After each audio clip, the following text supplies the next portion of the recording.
ao exortar os ricos, a Bíblia procura ensinar-lhe a justiça social? E quanto aos pobres, é o mesmo? A palavra exortar é encorajar. A Bíblia não encoraja os ricos, a Bíblia admoesta. A Bíblia admoesta os ricos para que eles façam justiça social. E aos pobres para que eles sejam solidários. A ideia é a mesma. Solidariedade. Então os ricos são admoestados e os pobres são instados da mesma forma à solidariedade. O que o senhor não admite é que gente fique bancando sempre a vítima. A fé cristã não é uma fé de vítimas, é uma fé de pecadores arrependidos. Isso tem que ficar claro, principalmente num mundo como o nosso, que é um mundo de vítimas. E você vai falar com o sujeito e o papai, a mamãe, o titio, a vovó, todo mundo traumatizou, ele agora é uma vítima, agora ele é obrigado a ser assim, assado.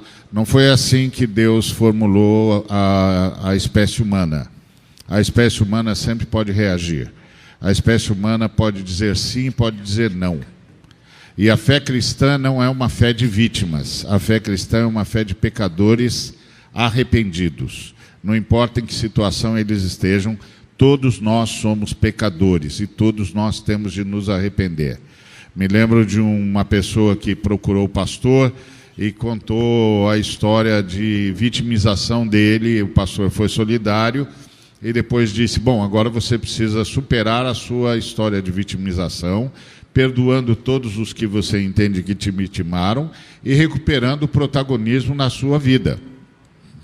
Aí o camarada disse: não, mas eu não consigo, o que Jesus pode fazer por mim?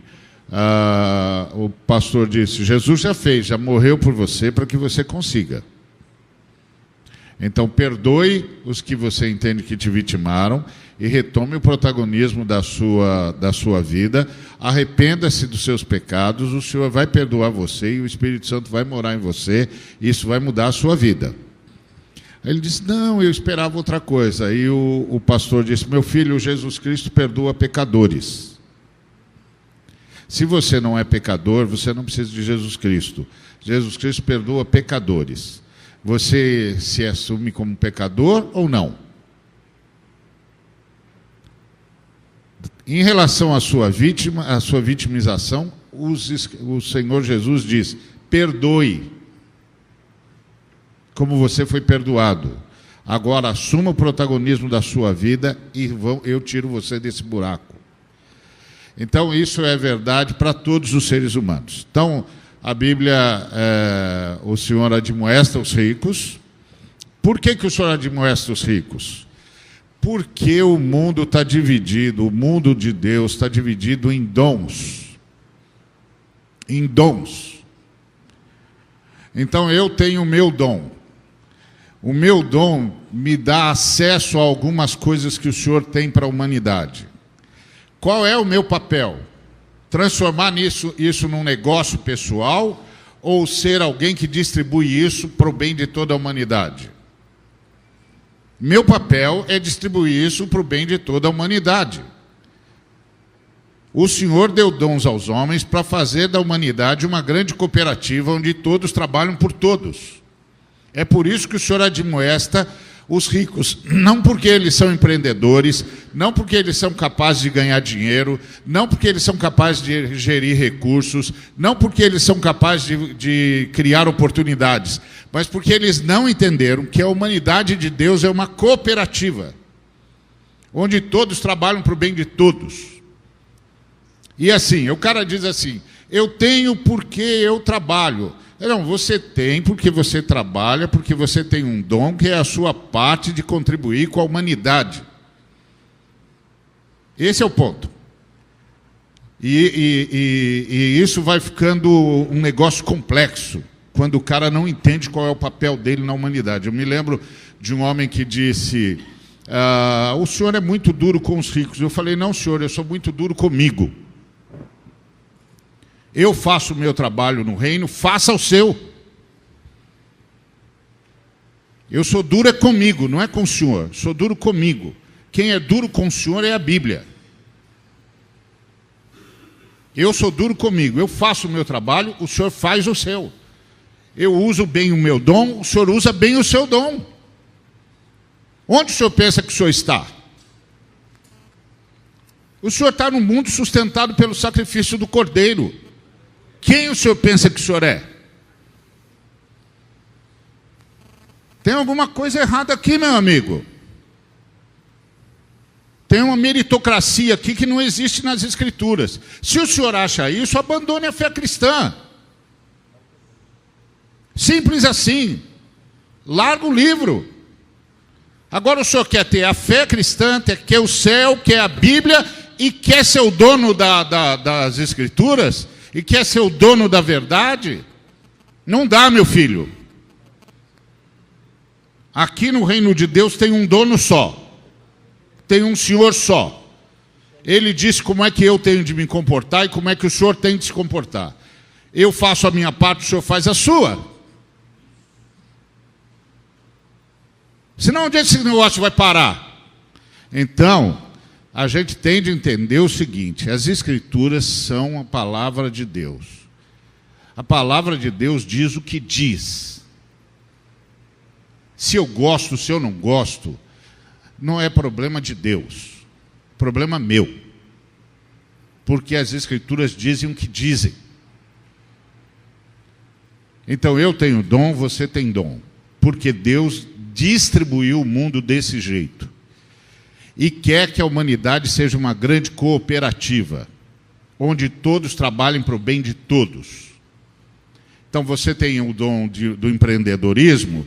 Você faz isso em meu nome, porque eu tenho um dom que você não tem e eu faço isso em seu nome. Funciona assim no reino de Deus. Por isso que o reino de Deus não se alinha nem ao sistema A nem ao sistema B. Porque o reino de Deus trabalha baseado em dons. Seres humanos cooperando com seres humanos. Seres humanos servindo seres humanos. Seres humanos amando seres humanos. Seres humanos se sacrificando por seres humanos. Com a agravante de que quem tem se sacrifica por quem não tem, quem pode se sacrifica pelo que não pode, quem sabe se sacrifica pelo que não sabe. Foi assim que Deus estabeleceu. Você acha que eu não tenho as minhas crises de vez em quando, ou qualquer outro ser humano não tem? Claro que tem. Mas é por isso que precisa de Deus. O que significa conversão? Significa que eu devolvi para Deus o direito de decidir. Que foi o que nós tentamos roubar de Deus, lá no jardim. O diabo disse: você não precisa de Deus para decidir entre o que é certo e o que é errado, entre o que é bem e o que é mal. Nós acreditamos naquela esparrela e olha aí o que nós fizemos. O que é conversão? É devolver para Deus a prerrogativa de decidir o que é certo e o que é errado, o que é bem e o que é mal. E aí, ponto. Então eu tenho um dom, meu dom é para servir a humanidade para a glória de Deus. Você tem um dom, seu dom é para servir a humanidade para a glória de Deus. Como você vai fazer, você se acerta com Deus, porque Deus vai acertar você se você não fizer. É assim que funciona. É assim que funciona. E eu usar argumentos de quaisquer sistemas humanos para eludir, para escamotear, para fugir daquilo que Deus disse, só intensifica o meu pecado. Porque eu fui lavado pelo sangue do Cordeiro, eu sei quem eu sou, eu sei de onde vim e eu sei o que eu estou fazendo aqui. E esse é o meu papel. E eu presto serviço a Deus, prestando serviço para a humanidade. É assim que funciona no reino de Deus.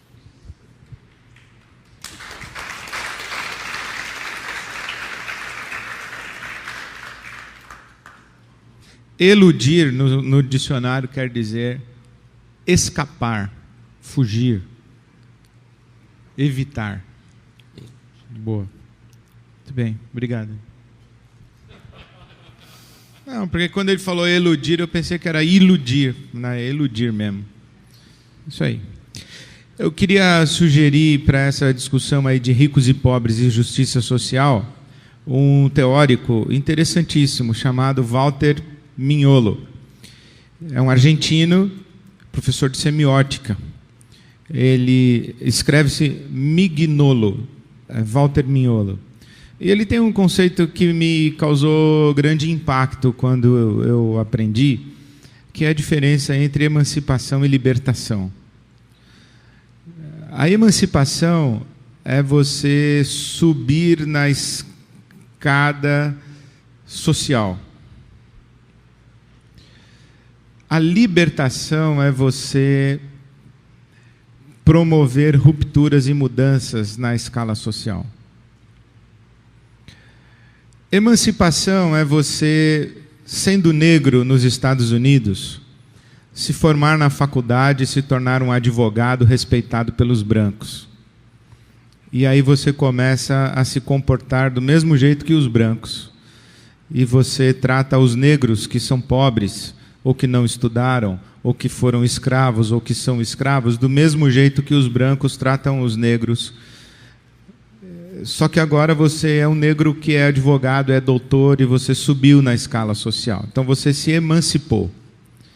Agora, se você é um negro nos Estados Unidos, estudou, e você voltou para o jogo, e você se libertou, você promove mudança na estrutura da sociedade que formou aquela rede de injustiças. Esse trabalho que nós temos a desenvolver no nosso país, em resposta à miséria e à pobreza, tem a ver com isso que o Ari estava falando, que eu assino embaixo, é evidente, de devolver às pessoas na condição de vulnerabilidade o protagonismo da sua vida. Ontem, quando eu estava falando sobre trabalho escravo, foi um item que deixei de fora, por alguma razão. É inadmissível ter um escravo, porque o escravo não é protagonista da sua vida. Lhe é roubado o direito de ir e vir. Lhe é aviltado o direito de decidir a respeito de onde trabalhar, como trabalhar, para quem trabalhar, por que trabalhar, e poder assumir o protagonismo da sua história. Nós temos que promover libertação e não apenas emancipação. Foi uma conquista extraordinária que nós experimentamos no nosso Brasil, quando nós percebemos que milhões de pessoas fizeram uma migração de classe social. Mas se isso for apenas emancipação e não for libertação, não for um processo de construção, ou de facilitação, ou de cooperação para uma nova consciência social e para uma nova consciência de justiça, nós estaremos reproduzindo esse modelo vitimário. E quem é a vítima de uma sociedade injusta? Aquele que paga a conta. Quando eu estava falando do Franz Henkelhammer, que ele diz assim, que no exercício da lei nós vamos acabar sendo injustos, e eu dei o exemplo de pedir dinheiro emprestado para o Paulo, na verdade o Franz Henkelhammer ele está dizendo o seguinte: o Brasil tem uma dívida externa, os países do terceiro mundo têm uma dívida externa. Quando os países desenvolvidos cobram a dívida externa e nós pagamos milhões e milhões e milhões de dólares, tanto da dívida quanto dos juros da dívida, isso significa menos hospital, isso significa menos escola, isso significa menos investimento para a geração de empregos, isso significa menos atualização do parque industrial, isso significa menos competitividade de mercado. E aí nós vamos gerando pessoas que estão pagando essa conta. E quem está pagando essa conta? Quem está lá na base. Quem está lá na base é que não tem hospital, quem está lá na base é que não tem escola. Então, por exemplo, uma vez fui procurado por um empresário que trabalhava no ramo de cana-de-açúcar e álcool e usineiro, e ele falou que queria um projeto de espiritualidade na usina dele. Eu falei, o que o senhor chama de projeto de espiritualidade? Ele falou, eu quero evangelizar os meus funcionários, eu quero ter estudo bíblico, reunião de oração, eu quero que eles tenham conhecimento do evangelho. Eu falei, isso é muito bom, mas a grande questão é se o filho do boia fria que trabalha na sua usina, na colheita da cana-de-açúcar, ele vai ser boia fria também. Ou se a sua usina desenvolve algum programa de valorização dessa criança, essas crianças têm escola? Não, eles são nômades. Falei, bom, então, tem algum jeito de fazer esse pessoal ser menos nômade, fincar raízes, criar comunidade, estabelecer família, poder construir uma história? Só que a questão é como é que se faz esse processo daí. É por isso que dar esmola é pouco. Então a gente, quando fala de missão integral, a gente fala, dar o peixe, ensinar a pescar. Só que o problema é que o sujeito sabe pescar, mas ele não tem dinheiro para comprar vara. Você tem que dar crédito para ele comprar vara. Aí ele faz um crédito para comprar vara. Só que na hora que ele vai pescar, tem uma grade entre ele e a beira do rio, porque tem uma multinacional que colocou uma grade dizendo que ninguém pode pescar ali naquela beira daquele rio, só ela que pode pescar. Aí o pescador com a sua vara tem que subir o rio até acabar a grade. Aí quando ele chega lá em cima, tem pouco peixe. E o pouquinho peixe que ele pesca, ele não pode vender, porque a multinacional vai lá e compra dele o peixe. E ele continua nessa situação. Então, quando a gente fala de rico, pobre, justiça social, nós não estamos falando apenas de dar curso profissionalizante, colocar o cara no mercado de trabalho, porque depois ele, com o curso profissionalizante dele no mercado de trabalho, ele monta uma lojinha ali de informática ou um cursinho técnico, e ele continua explorando os 2 funcionários que trabalham para ele. Ele foi emancipado, mas ele não foi liberto. Ele continua com a mesma lógica vitimária, que a gente tem vários exemplos na nossa sociedade. Então, quando eu entendi isso que o Walter Mignolo estava falando sobre a diferença entre emancipação e libertação, isso fez muita diferença para eu começar a pensar melhor sobre ricos, pobres e justiça social. Todo o trabalho de generosidade e solidariedade que promove a emancipação, ele faz parte do processo de resposta à miséria e à pobreza. Mas a gente não pode ficar aí, a gente tem que caminhar para a libertação. O problema é que o nível de desigualdade do nosso país, e como o Fábio falou, que a curva está tão embaixo, é que a gente já, para promover a emancipação, já quase não consegue nem promover a emancipação, que dirá a gente falar em libertação.